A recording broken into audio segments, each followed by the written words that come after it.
Salve, salve, bom dia, começando mais uma live nesta segunda-feira de manhã. Vamos avançando, meus amigos, para a live número 106. Estamos com tudo neste querido livro Ego is the Enemy, Ego é o nosso inimigo, a luta contra o nosso maior oponente. Como podemos vencer o nosso maior oponente, que é o ego. O ego está nos atrapalhando ao longo de toda a vida, certo? Todas as etapas, todas as fases da nossa vida, lá está o ego. E avançando aqui com a leitura, hoje li 2 capítulos ainda sobre a fase de sucesso. Sempre vou contextualizar aqui. Nós temos basicamente 3 etapas nesse livro, 3 fases: a fase da aspiração, ambição, preparação; a segunda fase, que é a fase do sucesso, onde nós queremos manter o estado de sucesso; e por fim a fase do fracasso, que vai ser a última fase desse livro, e a gente ainda não viu. Estamos na fase do sucesso, já passamos pela aspiração, estamos na do sucesso, estamos no final dela. E eu li 2 capítulos porque eu tenho que confessar um negócio para vocês. Eu achei que esses capítulos aqui é mais do mesmo. Ele está falando basicamente a mesma coisa sobre sucesso, trazendo histórias diferentes, novas histórias aqui de muitos personagens, muitos políticos e militares. Ele traz muito disso da história norte-americana. Neste caso aqui, nesses 2 capítulos que eu li, ele falou um pouquinho sobre um ex-presidente aqui dos Estados Unidos que foi militar. Depois ele falou um pouco sobre generais da Segunda Guerra, e sempre ilustrando as ideias aqui no que tange sucesso e ego em cima dessas histórias. Mas bem a verdade, eu achei mais do mesmo. Por ser mais do mesmo, na minha humilde compreensão, eu avancei 2 leituras de capítulo, que são capítulos bem curtinhos. E agora na live de hoje, na live número 106, nesta segunda-feira, direto de São José dos Campos, eu vou falar para vocês aqui um pouquinho as grandes ideias, tentar ser um pouco diferente do que a gente viu nessas últimas lives, certo? O ponto central desses 2 capítulos aqui, em primeiro lugar, é o nome dos capítulos, tá? O primeiro é sobre se autogerenciar, chama Managing Yourself. Então, numa tradução livre, a gente pode colocar sobre o autogerenciamento, você se controlar, ter um autocontrole, você ser gerente das suas próprias ações, da sua própria vida. Um conceito interessante que eu já vou falar um pouquinho.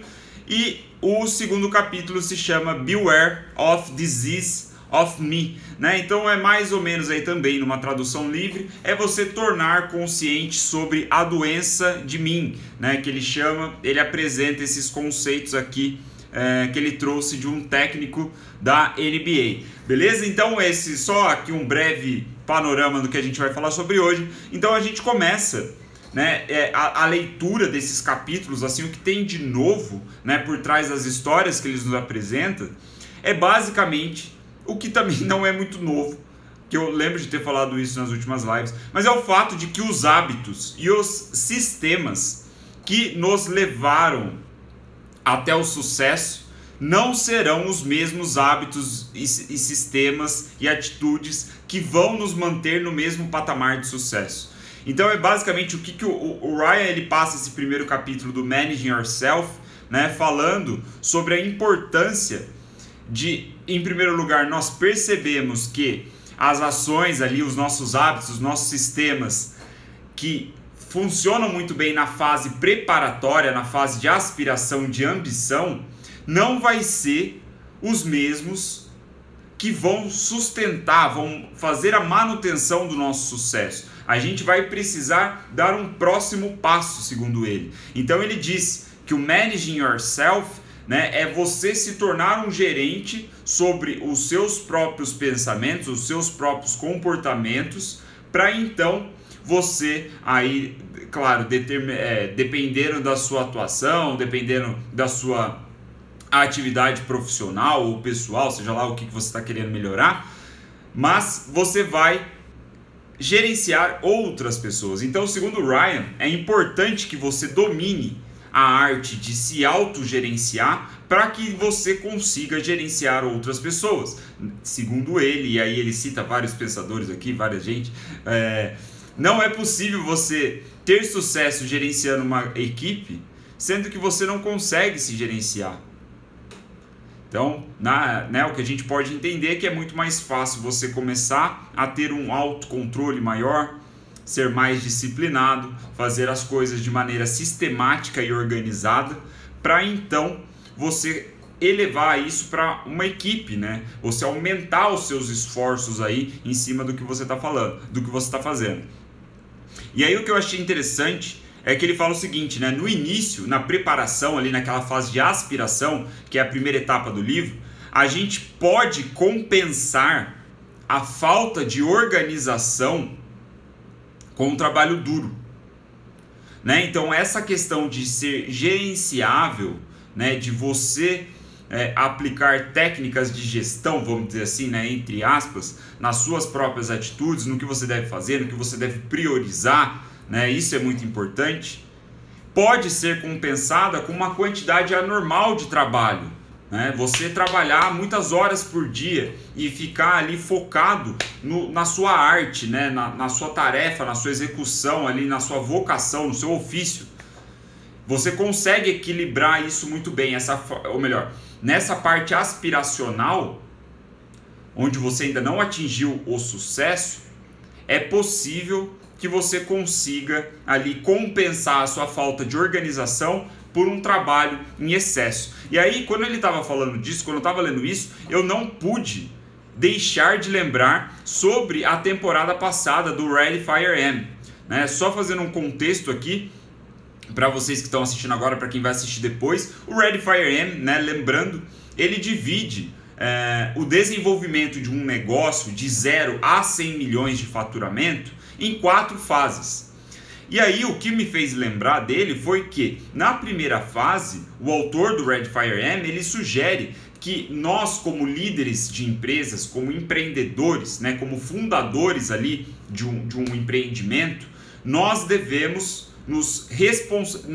ser responsáveis pela parte mais importante da empresa, que segundo ele é a venda, né? O processo de venda, o sistema de vendas é o mais importante da empresa, porque é o que vai trazer combustível para fazer a empresa continuar em operação, né? É o oxigênio. Vendas é oxigênio. Então, nessa primeira fase do desenvolvimento de um negócio, ele fala sobre isso, né? Ele fala sobre você estar focado ali em masterizar esse ofício, que é vender o seu produto, né? Ele diz até, inclusive, que você deve focar nas vendas, 80% das vezes em vendas, até você atingir o faturamento de 1 milhão. Depois que você atinge o faturamento de 1 milhão anual, você passa para o segundo estágio do desenvolvimento de um negócio. E nesse segundo estágio, você assume um papel muito mais gerencial, você não fica tanto na operação das vendas em si, né? Você alcança, ou melhor, você se dá a responsabilidade de trazer mais gente para a equipe. Então aí, fazendo um paralelo com o Ego is the Enemy, né, com o capítulo aqui do Manage Yourself, você aprendeu a se gerenciar, você masterizou as vendas por si só. E então, depois que você atingiu um patamar de sucesso, que aí, né, segundo o Ready Fire Am, é o 1 milhão em faturamento, você começa a delegar algumas funções mais operacionais para os seus funcionários aí no seu contexto, na sua empresa. Então eu lembrei disso justamente quando ele fala isso, né? Essa falta de organização com o trabalho, você compensa a falta de organização com um trabalho duro. Então no primeiro estágio do Ready Fire Am, você tá trabalhando pra caramba, sem tanta organização, no meio do caos, sem saber muito bem o que você tá fazendo, para onde você tá indo, só para aprender a vender. E assim que você consegue aprender, chega a 1 milhão de faturamento, você passa a ter aí uma necessidade maior de organização, né? Porque você começa a aumentar a sua equipe e tudo mais. Então, pequeno paralelo entre 2 livros aqui que a gente leu, né, sobre a temporada passada. Convido vocês, inclusive, a assistirem, né, ou ouvirem a temporada passada de lives, que foi do Ready Fire M, um livro fantástico. Para quem não conhece, é um livro escrito pelo Mike Ford, ou Michael Masterson, né, que é o pseudônimo que ele usa. Um cara muito bom, já tem tudo, tá no meu YouTube, tá no meu canal do YouTube, tá no Spotify em áudio, se você for mais de ouvir, né, não precisa tanto me ver aqui, né, nos vídeos. Já tá tudo lá disponível, muito boa temporada, uma estratégia muito interessante. Então, voltando aqui, né, pra gente não perder o fio da meada e já encerrar a nossa live de hoje mais curtinha também, o que o Ryan tá sugerindo aqui, tá propondo com, né, as referências dele e tudo mais, é que a gente, inevitavelmente, com o sucesso, vamos precisar de uma organização maior, né? Nós vamos precisar ser mais sistemático com algumas coisas. Essa disciplina toda, a delegação, é parte essencial da manutenção do sucesso. E aí ele fala, né? Para manter o sucesso, você vai precisar de novos hábitos de trabalho, de novos sistemas que não foram usados para fazer você chegar onde você chegou. E isso é muito difícil para muita gente, né? Ele diz, né, que você precisa ter um senso de humildade, você precisa ser humilde o bastante para negar ali o que te trouxe até o local onde você está, né, o patamar que você atingiu. Bom, e ele fala também sobre a necessidade de gerenciar outras pessoas em muitas situações, mesmo quando você tem uma função artística, né? Se você quer dar um passo maior, inevitavelmente você vai precisar ter um quê ali, um temperinho de gestão. E aí ele diz que naturalmente, à medida que você vai obtendo sucesso e você vai, obviamente, querendo manter esse sucesso ou aumentar o seu sucesso, você cada vez, com o passar do tempo, vai fazendo menos coisas, ou seja, vai saindo de uma posição mais operacional, se a gente for olhar aí com uma visão mais de administrativa, gestão da coisa, você vai fazer menos e vai tomar mais decisões. Ou seja, você vai sair das operações do chão de fábrica, vamos colocar assim, da linha de produção, seja lá qual for na sua função, e vai indo para cargos, né, ou funções mais estratégicas, de tomada de decisão, de visão, né, de longo prazo. Então, é natural que exista aí um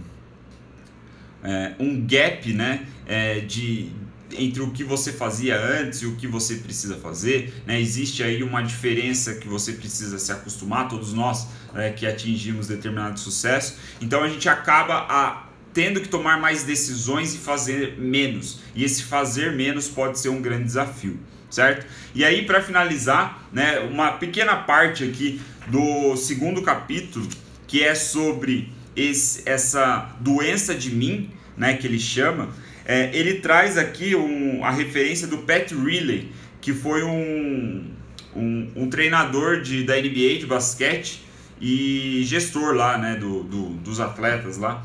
E esse cara, ele dava entrevistas, falava sobre as fases que um time tem, né, ao atingir sucesso. Lembrei muito também do nosso livro da segunda temporada de lives, que é o Relentless. Livro fantástico, muito bom também, recomendo para quem não viu, justamente porque fala de basquete, né? Mas o Pat Riley, ele diz o seguinte, que todos os times, quando eles seguem uma trajetória, né, eles têm uma jornada parecida, assim, os times que atingem sucesso.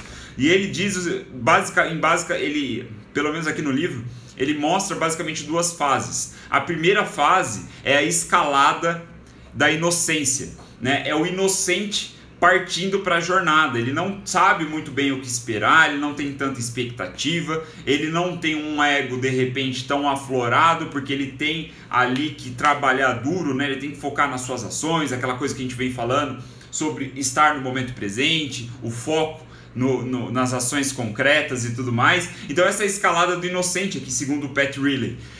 Aí o time começa a ter sucesso, começa a galgar aí várias vitórias, uma sequência de vitórias e coisa assim. E o que acontece? Os jogadores naturalmente começam a se sentir importantes. Eles começam a se sentir especiais. principalmente, né, se essa sequência de vitórias se estende ao longo de temporadas, né, se o time começa a conquistar um campeonato atrás do outro. Então esses jogadores eles começam a se sentirem muito importantes, especiais, eles começam a calcular o seu grau de influência dentro do time, peito estufado, ou seja, o ego começa a aparecer em jogo. E é aí que eles saem da fase da escalada da inocência para doença de mim, né? Que ele chama aqui, é uma tradução totalmente livre, tá? Eu não sei se essa é a melhor tradução, mas é o que ele chama aqui de disease of me, né? Então, a doença de mim. E a doença de mim, ela ataca todo time vencedor e ela pode aparecer a qualquer momento, segundo o Ryan Holiday aqui, citando o Pat Riley, né? E ele diz que essa doença de mim, ela aparece justamente quando esses pensamentos começam a tomar conta de todos os jogadores do time, né? De como eu sou importante, como eu sou insubstituível para o meu time, né? Para a minha função aqui de jogador, sei lá, da minha posição e coisa assim. E esse ego inflado que vai crescendo à medida que o time vai ganhando cada vez mais, é a doença que ataca, né, times vencedores, atletas, e fazendo um paralelo que é a intenção do Ryan, acaba nos atingindo também como profissionais, né, como seres humanos aí, tentando, né, aprimorar nossa técnica, seja ela qual for, né, como a gente veio falando. Então é isso que a gente tem que tomar cuidado, né? De novo, como a gente está falando aqui no contexto do ego atacando, nós, quando estamos em momento de sucesso, nós precisamos ter cuidado com isso. Mais uma vez, e aí é o que a minha pequena crítica, assim, que eu acho que ele está tá batendo na mesma tecla aqui por vários capítulos, que é a questão de você se achar especial demais, né? Por você obter sucesso. Então ele fala isso mais uma vez, né? E aí, pra gente finalizar, ele fala também um negócio interessante aqui sobre a ironia do sucesso, né? A ironia do sucesso aqui, ó, ele diz que é a coisa mais perigosa, a ironia mais perigosa sobre o sucesso, né? Ele diz que é você se tornar quem você nunca quis ser. Essa é a grande ironia do sucesso. E é justamente quando o ego toma conta de você e você começa a agir de uma forma não intencional, que você jamais tinha imaginado, que você nunca quis, né? Então, que é basicamente um reflexo aí, talvez um sintoma da doença de mim, que ele chama, né? Que é o ego aflorado, se achando especial, importante, blá blá blá blá blá. Então, temos que tomar muito cuidado com isso.